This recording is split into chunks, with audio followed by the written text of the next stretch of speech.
Part 1. Waymarks. Eleanor had picked the loop trail specifically because it was rated moderate, well documented, the kind of hike with a parking lot review that mentioned clean bathrooms and a nice view at mile 3. She'd done harder sections of Miller's Ridge before, usually with her brother Mark, but he bailed that morning over a work call. And she'd decided, the way she decided most things, that going alone was fine. She liked alone. Alone meant she could stop when she wanted, take the photos she wanted, not explain herself to anyone about the pace she'd kept. She found the first symbol 2 miles into the loop trail, carved into a birch at chest height. A spiral maybe, or a series of nested arcs, cut deep enough that the wood underneath had gone dark and hard, where sap tried to heal it and failed. She almost didn't stop for it. Trail markers came in a dozen shapes out here.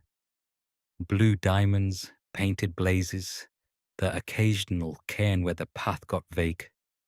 And this looked old enough to be some abandoned system from before the county repainted everything. She took a photo anyway, kept walking.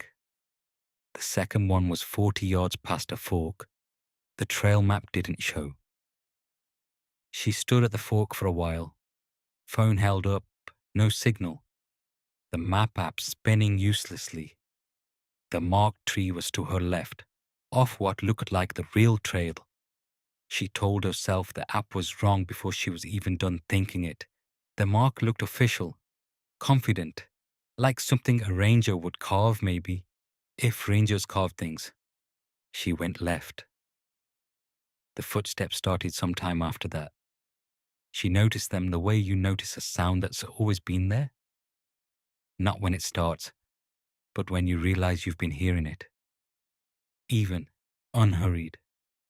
Matching her pace almost exactly. Always a few seconds behind her on the packed dirt. She turned around at the fourth symbol. Nothing. Just trail and trees and the particular stillness of a forest where every bird has stopped at once. Hello? She said, and hated how her voice sounded, small and swallowed by all that green. She almost turned back then. Some clear, sensible part of her, the part that had read every hiking safety article her mother ever forwarded her, was already composing the reasonable version of this story. The one where she backtracked to the fork, picked the trail the map actually showed, and told Mark about it later as a funny thing that happened. Nothing more. She even turned around once, took 4 steps back the way she'd come. The 5th symbol was already there, waiting on a tree she was certain hadn't had one on it 30 seconds earlier. She stood very still for a while, telling herself that trails looked different, heading the opposite direction, that she'd simply missed it, that 100 ordinary explanations existed, and she only needed to pick one and hold on to it. She picked one. She kept walking forward instead, because forward at least had a plan to it, a shape, symbols leading somewhere on purpose, and going back into a forest that could grow a new mark behind her in half a minute felt, suddenly, like the worst of 2 bad choices. She kept walking faster now, and the footsteps kept pace. Faster now too. And every time she turned there was nothing but bark and shadow and the ordinary tilt of afternoon light through the canopy. Until the 5th time she turned, and for just a moment, low and far off between 2 trunks, she saw them. Not white, not the reflective flash of a deer catching her headlamp. Yellow, steady, at exactly the height a person's eyes would be, watching her from a distance that didn't seem to close, no matter how long she stood there breathing too fast to move. She ran, not toward the trail she remembered, toward the marks. They were the only thing on this mountain that felt like they were leading somewhere on purpose. And right then, purpose was the only thing she wanted. The symbols came faster after that, one every few dozen feet, guiding her down through terrain that stopped looking like any trail at all. No packed dirt, no blazes, just carved trees, closer and closer together, spiraling in on themselves, the way a whirlpool tightens near the drain. She didn't notice the pattern until she stopped at the center of it.